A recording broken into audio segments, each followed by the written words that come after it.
And then I keep looking at my daughter, and I'm like, she's not happy, you know. Every morning she'd wake up 5 o'clock, the bus picks her at 6. You know, this is class 1, for heaven's sake. Seriously, I mean, I didn't do this. Hey everybody, my name is Angie Murenga. You're watching Just Angie. It's Lifestyle Thursday. I'm continuing a conversation with Kinya Karimi, and today we're going to talk about homeschooling, her passion for education, and how it all started, how it's going, and what she sees, because she's really passionate about homeschooling. And then I guess we could bring in the co-parenting angle as well, because you're co-parenting. Yeah. So, Kinya. Wow, the journey into homeschooling, I don't think God likes throwing me into things that I don't even know about. I mean, he doesn't give me warning, let me put it that way. So, totally loved kindergarten life, and then we walk into primary school, 844, we're excited and everything, love the school. And then I keep looking at my daughter, and I'm like, she's not happy. You know, every morning she'd wake up 5 o'clock, the bus picks her at 6. You know, this is class 1, for heaven's sake. Seriously, I mean, I didn't do this. So one morning, I remember 3rd term, class 2, I looked at her dressing up, getting ready. I told her, go back to bed. Yeah, she went back to bed. The next day we woke up, I looked at her, still sad. I told her, go back to bed. Then 1 week goes. The school has never called me to ask me, where is your child? The bus driver has never called me. To ask, where's the child? Where's the child? Nobody has called. And I knew, imagine it's over and done with, and then I don't know what to do. Okay, the child is not in school. Which crazy mother is this? I didn't even know what I was doing, you know. Then I remember there's a family I'd met at a church expo. And they were selling stuff next to me. And I was talking to the girl there, and I was like, oh, you're helping your mom sell? She said, no, this is my stuff. I'm like, what? So as we kept talking, she told me about homeschooling, and I was like, wow. And this was like, I don't know, maybe 3-4 years later. Now I start looking for someone that I can't even remember their names, but I found them. God is amazing. Then I'm told they live where in Kikuyu. I go all the way till their shop, I find them, and then they told me about the curriculum they were using. So I'm like, oh, lovely. So I show up at the office, the AC office, and they're telling me, no, there's a procedure. I'm like, I don't know procedure. My child is already out of school. My child is There can be no procedures. Yeah. So like, you have to do the training. I'm like, yeah, okay, as you're thinking about training, my child needs to go to school. And I don't know about homeschooling. So they were so gracious. They did a crash program for us, 1 day, full day. And they gave us the books. They really helped us. They put us with a group of mothers, yeah. So a support mom, she was amazing. She'd come, see me through, help me. Would every term, at the beginning of the term, as mothers would sit together, plan the year or plan the term. I had an amazing support, because I don't know how I'd have done it without them. And then just seeing my daughter glow. Aisha. That, yes, was the most amazing thing. She was so happy. Then now, the other thing that also helped is there was East African homeschoolers community.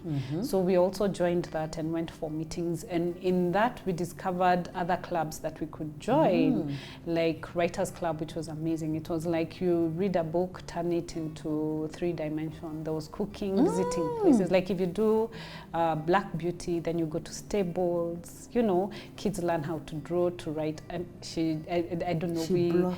She blossomed, she had fun. And the lady she is today is because of homeschooling. And how close we are today is because of homeschooling. And that's when God also changed my business now into more product design, so that it can sustain us. There are times we'd wake up at 6, do class till 12, then I go meet clients. I will not say it's never easy, but God shows you each and every step of the way. And along that, then I get another child, Ethan. So of course I need even more help, more support.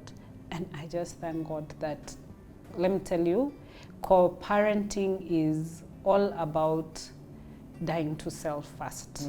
Yeah, it's not about you. It's about, one, the child. Yeah.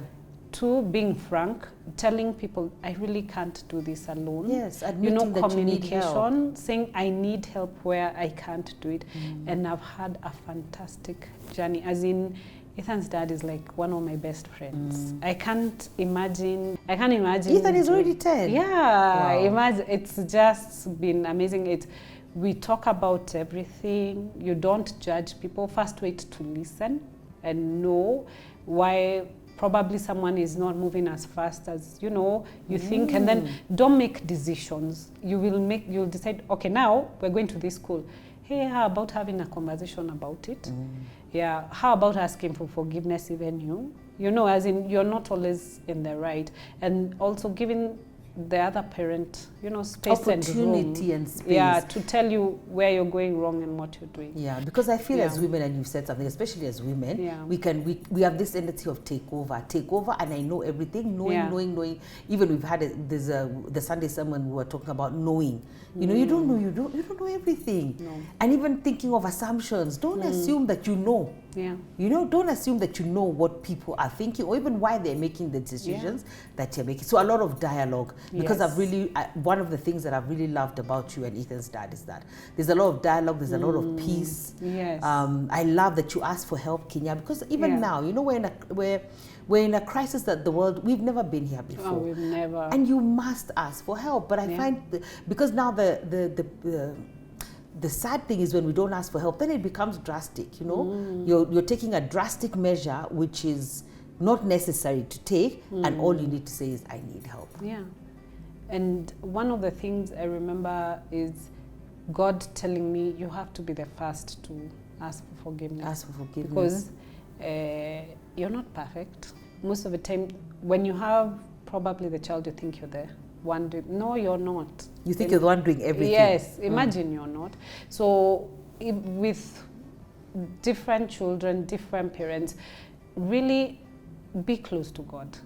Listen to Him. He will guide you. That doesn't tell you, take that move, don't take that move, because that's wrong. The other person God has written out their life too. Yeah, so be sensitive to also whatever God's calling is.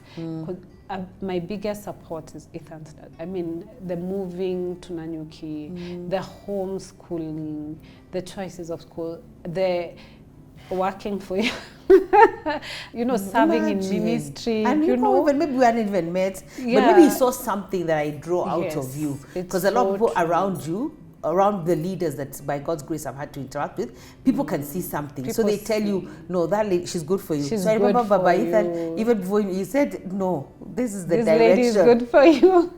And him Thank you, understanding that I need also time for me, to serve God and to find myself. And I'll never forget, for 1 year, I didn't step into my kids' school. He did everything. Everything, the sports days, the what, because I needed to find myself. I needed to know who I am and what God is calling me to be. I'm a better person, today because of that chance I was given. And I really thank God. I don't even know how to do it.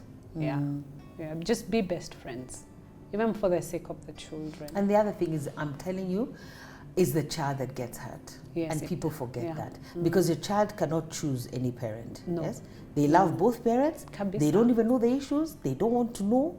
All they know is these are my parents. Yeah. And I want to love them, and I cannot possibly choose who to love. Yeah. And I like what you said, that sometimes we think because we are staying with a child that we are doing more. Who said? We're not. We're not doing more. We're not doing more. We're not doing more. And have conversations with the children. They may not be easy, but helping them understand that the two of you have chosen different journeys, but you love them both. And it's amazing that the kids are excited about it. They know it takes time. You have to keep repeating and repeating.